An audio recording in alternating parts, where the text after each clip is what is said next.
when you're teaching the under fives, we're not teachers. We're not there to teach. We're the fluent speaker of our language. And that's what we should be. We should just immerse them in what all our skill sets, in our body, in our movement, in our instrument. And we follow their lead. We create a musical playground. And that's the playground. And, we lead with play, we lead with joy, and nothing should be pressured. Everything should be free and allowed to give that creative space, which is at the end of the day what music is, because it's an art. Hey there, I'm Rachel Ehring, and you're listening to the Top Music Piano Podcast. Get inspired as we discuss creative resources, trends in piano pedagogy, ways to grow your income and streamline your studio, and new ways to engage your students each week. If you are a teacher who wants to go beyond the method books to create an innovative studio that fosters lifelong music makers, you've come to the right place.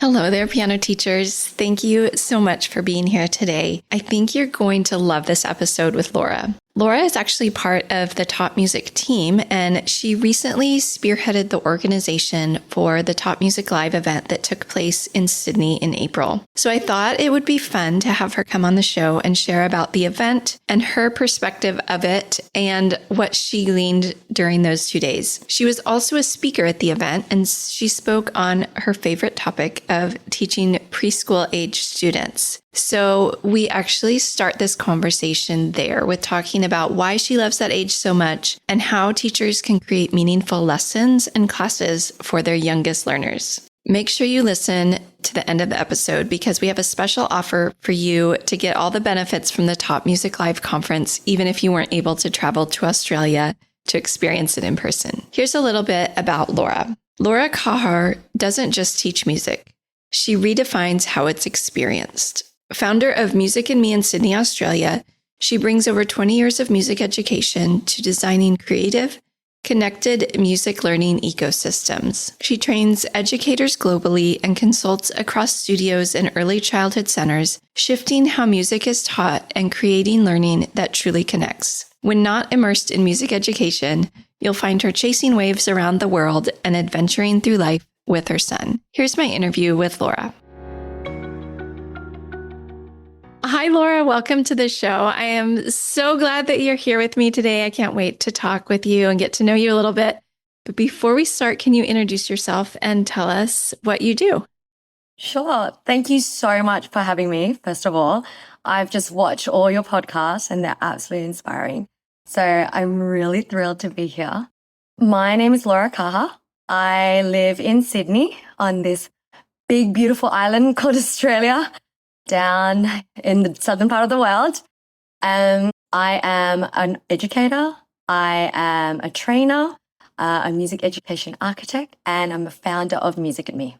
Wow. Okay. That's a lot. And I don't know what all of those things are. I guess I didn't do my research. So tell me, what does your day-to-day look like? Oh, where do I start? Okay. Well, I wake up. The first thing I do is I go for a surf because I am so blessed to live 50 meters away from Manly Beach. And that sets my day. That's my thinking. That's my me time. And then I'm a mum for the morning. And some days I have my under 5 classes. So I'll go to the studio after I drop my son off for school. Well, I don't really drop him off anymore because he goes to school by himself. And then I will meet with my team and then we'll go through the day planning, the teaching planning, or I will work with my admin girl and we'll go through the business admin. And then teaching for me starts at 3:30 when school finishes in Australia at 3-ish, 3 o'clock. And then I will teach till about 7:30, home to be a mum. And then just, I don't think work ever stops when you're a business owner. So, and then it goes again. But happy to say this year I have 2 days off, which is really, really nice. And I think as a music teacher, that's a luxury. Yes. Wow. It sounds like you're very busy. So thank you for taking time to be here. And I know you just finished a whirlwind few weeks. You were really involved with the planning and execution of Top Music Live. And I want to talk about that. Why don't you just tell us what role you played, and then we're going to talk about some other things, and then we'll come back to that. Yeah, absolutely. It was a whirlwind, and I think I'm still buzzing or coming off the buzz. It was such an incredible 2 days, and the lead up was, I think it was just exciting for me. One, because I know Tim hasn't done one for such a long time, and it needed to be done. So when he told me about it, he was in two minds about it. So, I just kind of kept checking in, saying, okay, are we doing it? Are we doing it? And I still remember I was in London, and then I was about to catch my flight home, and he said, right, we're doing it. And that was that was January this year. I know it happened fast, didn't it? It was fast. And look, I've never been an events manager before, but of course I hold concerts and big concerts, and I love hosting parties. So I thought, you know what? How hard could it be? He's organized, he's got a team, but it was fun. And I think when you have a purpose and it's a purposeful event, you don't think about anything but that.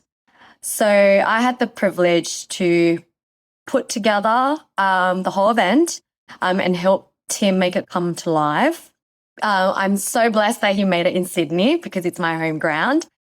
So, it was fun. And then he added the anniversary dinner, which was super fun. So I got to eat my way around Sydney, trying out the venue had to be right. That was really fun. Yeah. And, working with the sponsors and the speakers, it was incredible. It was just a great learning experience overall. And then got to be back on the Top Music Co team. Yeah. Well, congratulations. It sounds like the event was amazing. I wish I could have been there. I so wanted to be there. 2027. Exactly. I will be there. Or you guys can come over here and do it in California. But before we talk more about Top Music Live, and we will, I would love to hear how you got into teaching the little ones. I think that's what you talked about at Top Music Live. And I know that's one of your passions is teaching the very smallest learners. Why does this age group excite you so much? Yeah, that's a great question. I first came across my first little one. She was 2 3/4. It was 2012. And she was a sibling of another student that I had taught. And the sister was 4.5. So I already tapped my toes into 4 and 5-year-olds. But back then, 2012, I was still teaching only traditional one-on-one. So I thought because she was coming and the parents are very involved, I thought, how hard could it be? Yeah. And it wasn't, to be honest. I mean, I think if you present students with the right environment, age appropriate, I think you can make it work. But I had my son in 2015, and that was the beginning of my journey into, some might call me Tiger Mum, involved in all the, baby classes, the children classes. So I went to my first baby class with him. He was 3 months old, and music was in a group setting. And it was fabulous. But, for me, it was more exposure. And then I took him to, it's called Brain School. It's called Shishida. And it's this beautiful, it's under 9, preschool development type of program. And we went since he was 9. And it was a small group. And through that, I really saw, actually, children learn better in small group settings because they're learning off each other. So through all these baby and children program, I was exposed to how children learn when they were with each other at that young age. Because again, I was only teaching one-on-one, even though I had monthly workshops, which was a big thing for my school. So 2015. Yeah, so the classes evolved, the program evolved to small groups. And it's magic when you work with the under 5s. And I think through, all that experience with them, they really completely change how my understanding of how, music is learned. The fact that it's a first natural language and they gravitate to it no matter what. There is no right and wrong. And it is just pure expression for them. And there's no filter. And I think that's the beautiful thing, that the joy, the pureness of the under fives, and being with them, it gives you that allowance to just be, like there is no judgment with them. To them, you're God. You're the music God. Whatever you sing, it's their eyes light up because you just give them music. So I think that's what makes the age group really special and keeps me drawn back to it, no matter what. Yeah, that's beautiful, Laura. And I have to say, there is something so sweet about that age, and they get excited about anything you do. Like bring in a stuffed animal or a sticker or anything, and they will just think you're the world's greatest. And I love that. It is so sweet, isn't it? Yeah, it's beautiful. Now, I know a lot of teachers are kind of intimidated by this age. I think I don't know, it's almost like they're scared of the preschoolers. Why do you think that is? And what would you say to them? Yeah, I think it's the fear of the chaos, isn't it? I think as teachers, we're structured. We like structure. We go through lesson plans in our heads, and I think it's that fear of what if I can't apply my whole lesson plan in that time frame? And I didn't realize this until I started having teachers teach for me and going through the preschool program, where when I watched them, I felt like they had to rush the lesson plan. They thought that was what they had to do. So I always say now, just let go, you know? I think you have the permission to improvise as well. And you should. I think as a teacher, part of our job is to be an actor, to be able to improvise and follow their lead. And I said this at the event, part of my speech. I made the teachers pledge, actually, that, when you're teaching the under fives, we're not teachers. We're not there to teach. We're the fluent speaker of our language. And that's what we should be. We should just immerse them in all our skill sets, in our body, in our movement, in our instrument. And we follow their lead. We create a musical playground, and that's the playground.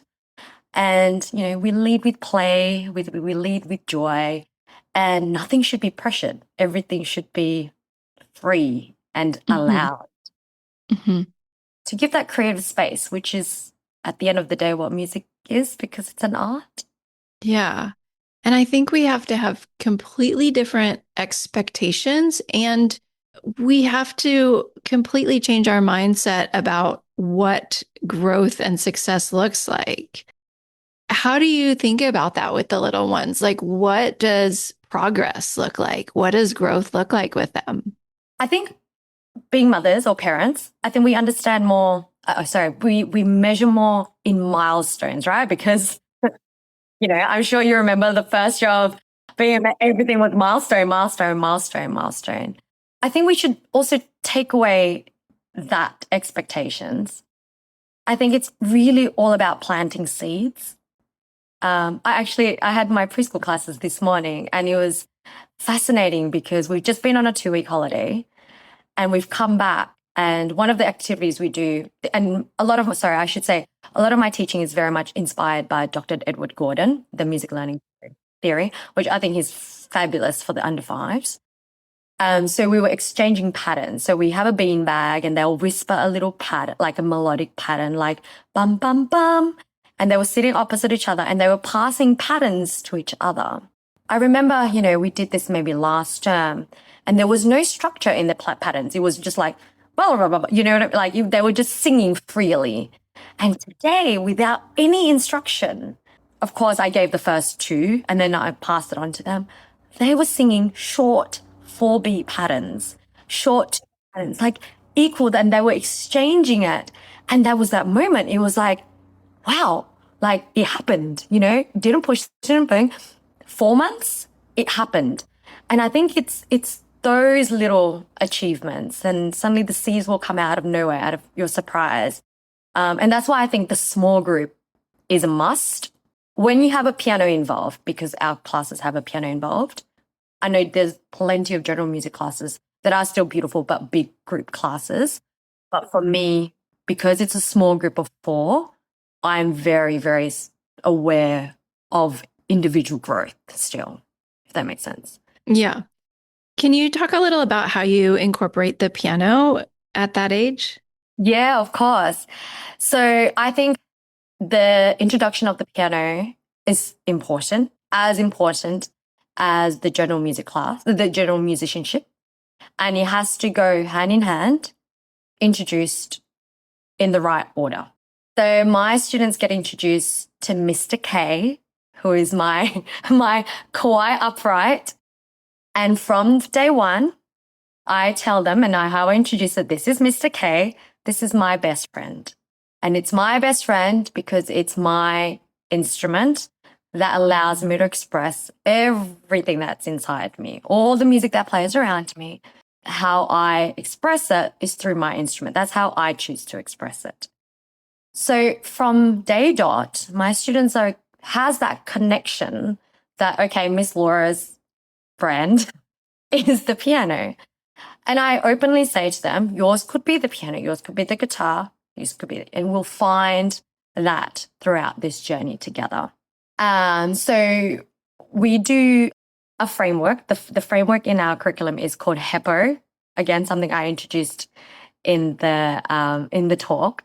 HEPO is actually a Finnish word for horse, HEPO. So hear it, experience it, play it, and own it. And we go through those steps for every single song that we learn. So hear it is singing it first, immersing ourselves in the thing. It's very free space. If the children want to join in, they can. If they don't want to, they don't have to. They can move freely, they cannot. Experiencer is having a more structured, maybe call and response activity, maybe a freeze game, anything that is really a structured action guided by the teacher. And then play it is when we extend it to the instrument. I always start with drums or claves or non-pitched instruments because I believe it's rhythm first, because I think if our body doesn't feel the beat, we don't understand it. And then after that, we go to the chime bars or bells, which is a pitched instrument, and then we extend the piano. So the piano is always involved. And I also use the piano as something that they can just go up and draw on. I always say it's like a blank canvas. It's like a blank piece of paper. Go out there and let's paint something together. So the piano is always there. Mr. K is always there. And we involve it at every stage we can because our activities are very short. My rule of thumb is the age plus a minute for activities. And of course, it's going to grow the longer they are with the program, the longer we build the memory and the attention span. So yeah, so I think it has to be movement, ear first, and then the instrument's an extension of whatever is inside them.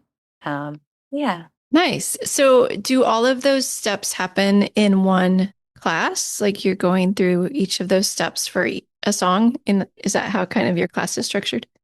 Absolutely. Yeah, absolutely. Of course, when the song is repeated, because, we use the songs over and over again for a couple of weeks, and children under 5 love that. They need that.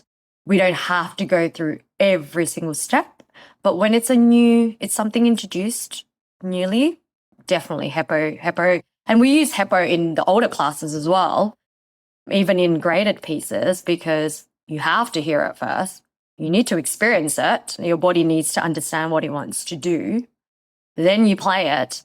And own it is the improvisation or the composition. It's when you own it and the music becomes yours. So, and that's very, very big part of my school. We love reusing pieces, taking them apart, remaking it. They get to fill in the blanks. They could, transpose it, everything. But I think owner is a very important part because, again, music is art. It needs to have the artist try out and experiment it in their own way. Nice. I wish I could come and watch you teach. I think I would learn so much and I could talk to you all night about this, but I do want to talk about Top Music Live because I know that you and the rest of the people who were there are still excited about it, and I want to hear everything. So tell me, what was the highlight of the event for you? Oh, that's so hard. I know it's Oh, okay. one of the highlights. How about? Yeah, okay. I'll give you two. Okay. The energy, right? Like I think energy is this big thing that, it's there. And I think you can't put it to words, but it was 2 days filled with people so passionate, so ready to be there. And everything was just buzzing. And we had the most, and because I think you can have the most incredible lineup of speakers, you can have a fantastic venue, delicious food. But if everybody there wasn't there for the same reason, I don't think you get the same vibe. So the highlight was definitely, it was just everything together and just the excitement everybody had. The connections, the reconnections. I saw so many faces I hadn't seen for a decade, Alyssa Mills, Samantha Coates. I hadn't seen them since I was pregnant. So it was just lovely to reconnect. And for me personally, I didn't realize how much I needed the conference. I hadn't been to a music teaching conference for a very long time. And being there, it gave me a lot of reassurance. And I think because when you're in this business, especially in piano, it's such a solitary business, right? You're by yourself. And as a business owner, you're always by yourself. And when your school does things differently, and in an industry where there is no checklist, you second guess yourself and imposter syndrome becomes a mate. So personally, when I walked away, I said to Beck, I think it was like, I didn't realize how much I needed that for myself. I mean, I have a beautiful school. I can't complain. But at the same time, I forget I always have that little voice in my head going, are you sure? I don't know. So this conference was really a deep exhale. It was a confirmation going, you know what? You're doing something great. Keep going, and I hope it was like that for a lot of teachers. Just from seeing the pictures and videos online, I could tell that there was such energy there in the room. Like the speakers looked incredible.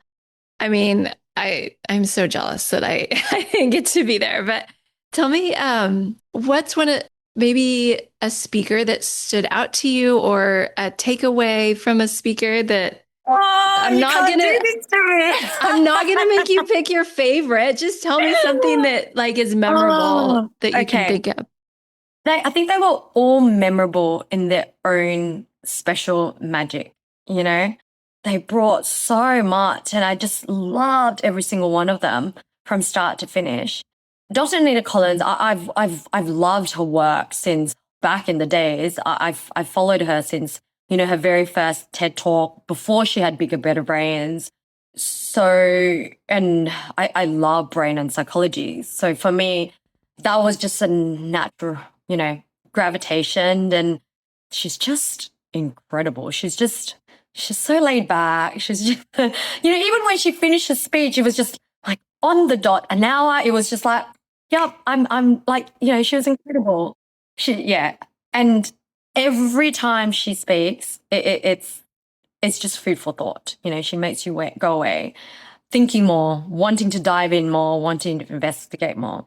The biggest surprise, and I don't know why it's a big surprise because I know she's a brilliant person, was Beck Stewart.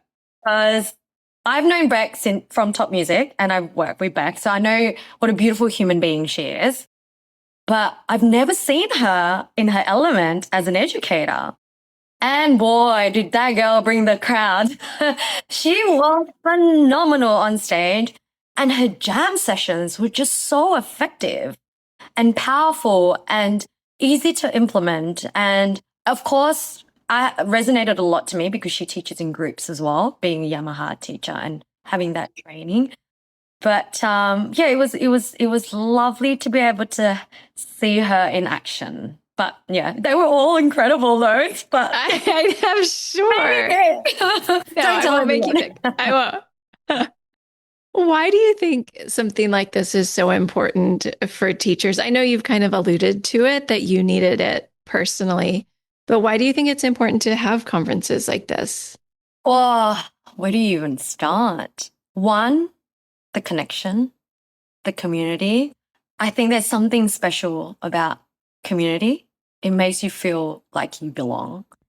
And the majority of the teachers were there, of course, were piano teachers and individual studio owners. So I get how lonely that can be. And like I said, when you're by yourself, those voices in your head sometimes can not be nice. So it's really, really important to have these conferences for that. The things that you learn, it will surprise you because, sometimes seeing what other people do, you'll learn so much more to it. And just stepping out of your comfort zone as well. I think it gives you permission to step out of your comfort zone without judgment because we're all in the same boat. We all came to a conference to be better teachers, to give more for our students. And it's a safe place. So it's a place you belong and it's a safe place. So why wouldn't you come to a conference? Yeah, nice. So this conference was also special because it was the 10th anniversary of Top Music. I'm curious how long you've been connected or familiar with Tim and Top Music and how I don't know, what do you see as the impact, I guess, of Top Music? Oh, gosh. I met Tim at the Western Australia Piano Pedagogy Conference before he had Inner Circle. He did a speak. Yeah. He did keynote speak. And I was blown away. And I thought, finally, somebody different. And then it was a brief hello, an introduction. He did an interview in his Inner Circle podcast with my piano teacher, Tess Hill. And then I think Tess said, oh, you must interview Laura. So that was my very first time. I think I was one of his very, very first. And I still remember it clearly because I was late for the podcast because I had to go breastfeed my son. Oh my. It was 10 years ago. Wow. I had to breastfeed my son and I was like, I'm so, so sorry. I'm coming on now. And then we had this chat. So I've watched it all grow from that. And I'm so proud of him because it takes, great courage to be different, to say, there's got to be more, there's got to be more. Let's keep up, with what's happening with the world. It doesn't always have to be just one way. So, and the community that he's created and the evolution, the rebranding, the people that he's had on his team and the people that he's had on all his interviews, the educators that are available, the courses, you can have everything on Top Music Co. pretty much, Yeah, for sure. Top, yeah. And why not? It made life so much more easier and accessible. Our industry had this access to great things in one place. So yeah, for me, I said to him at the end, I'm like, I said again, I'm just so proud of you because not many people can, walk the talk, he did it. So he was the pioneer and he's still doing it. I know. It's kind of amazing to look back because now, there's other people who are doing similar things. I feel like music teaching has come a long way in the past 10 years, but he really was one of the first and one of the innovators in that whole thing. Yeah. And what people don't understand and don't see behind the scenes is this guy doesn't stop. Like literally the next day, I died. I was on my couch. But this one was like slacking and emailing still. And it's like, Tim, just shut down, have a rest. So it really shows how much he loves, what he's built. And he's just a giver. He wants he believes in the industry and he wants the best for the industry. Yeah. Yeah. He's so generous and kind with everyone he meets. I believe there's going to be an on-demand version of Top Music Live where anyone can purchase all of these sessions. So if somebody purchases the on-demand version, what can they expect? And do you recommend that they get it? The on-demand is all the gold at your own pace. And what more do you want from that, right? Pause, rewind, rewatch it over and over again. It has everything in the convenience of your own home, and you really just don't miss a thing. So I highly recommend people to get on it. I'm excited for it because I think after a conference, when you're in that, everything is buzzing. As much as you think a lot of things sink in, it doesn't, because you're on such a high, you're running on adrenaline.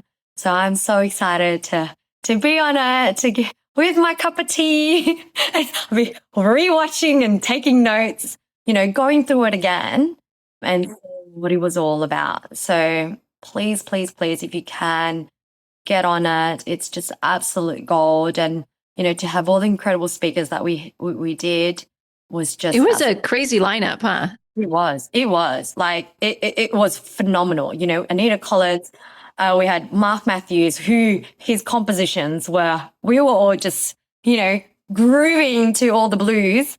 We had Bradley from AGMS with all the gorgeous compositions that AGMS has. Alyssa Mill, who came back after 10 years, all her work, and she talked about it. And, Alyssa's just a natural on stage as well, and you get so much from it. Beck Stewart, like I said, her jam sessions were incredible. Tim talks about how he's chiropractor, marketing, great marketing tips from that. Paul Meyer gives you advice on all the backing tracks that he uses and how to implement that. And then the next day we saw Amber Hammond, who showcased her incredible students. And so if you want those elite standard performances, you have that. So, you've got a yin and yang, because Amber's completely the yang to my yin, without what I'm saying about, young age, free spirit space. And then Samantha Coates, you can't beat Samantha Coates. She's just magic on stage. So I hope I haven't left anyone else out. There's a lot of people. But yeah, it's just incredible. Okay. So we'll be sure to put the link in the show notes so that people can get the on-demand version. I would love to watch it and just, like you said, go through it at my own pace and have time to absorb it. Because that's the thing at a conference. Sometimes it's just so much information that it's hard to really take it in and remember it for when you get back and to your studio and want to implement it, right? And you're like, what were all those ideas I was going to use? So I'm excited to get a little taste of what you guys experienced. Well, Laura, thank you so much for being here. I know that you've had a busy few weeks, so I really appreciate you taking time. We kind of threw this together last minute, but here we are and we did it. And thank you so much for coming on the podcast to share. Absolute pleasure. It's been so fun. And thank you so much for having me.